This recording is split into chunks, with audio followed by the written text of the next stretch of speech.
যেন প্রখর রোদের পর স্বস্তির বৃষ্টি। চট্টগ্রাম টেস্টে 3 দিনেই জয়ের দেখা পেল বাংলাদেশ। যে জয় এড়িয়েছে সিরিজ হারও। জিম্বাবুয়ের বিপক্ষে 217 রানের লিড নিয়ে বল হাতেও সফরকারীদের চেপে ধরল টাইগাররা।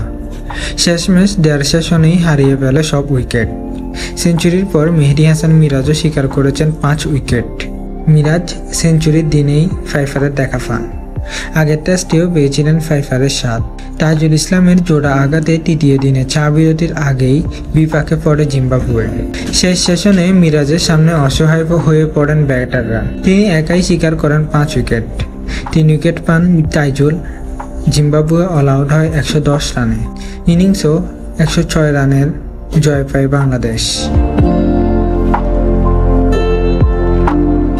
এর আগেও মেহেদী হাসান মিরাজের ক্যারিয়ারে দ্বিতীয় সেঞ্চুরিতে জিম্বাবুয়ের বিপক্ষে 217 রানের লিড পায় বাংলাদেশ। 279 রানে সপ্তম উইকেট হারানোর পরও মিরাজ সাকিবের ব্যাটে টাইগাররা বড় লিডের দেখা পায়। জিম্বাবুয়ের হয়ে অভিষিক্ত ভিনসেন্ট মাসেকেসা নেন 5 উইকেট।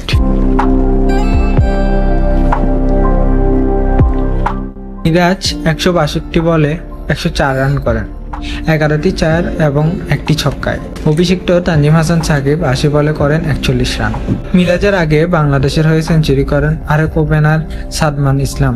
181 বলে যিনি করেছেন 120 রান। এছাড়া মুশফিকুর রহিম করেন 59 বলে 40 রান ও ওপেনার এনামুল হক বিজয় করেন 80 বলে 39 রান।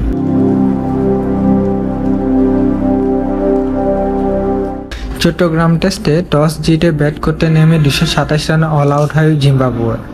দলের পক্ষে সর্বোচ্চ 67 রান করেন শন উইলিয়ামস 166 বল মোকাবেলায়। এছাড়া 54 রান করেন নিক ওয়েলস। বাংলাদেশের পক্ষে তাইজুল ইসলাম 6টি, নাঈম হাসান 2টি, তানজিম হাসান সাকিব 1টি করে উইকেট শিকার করেন।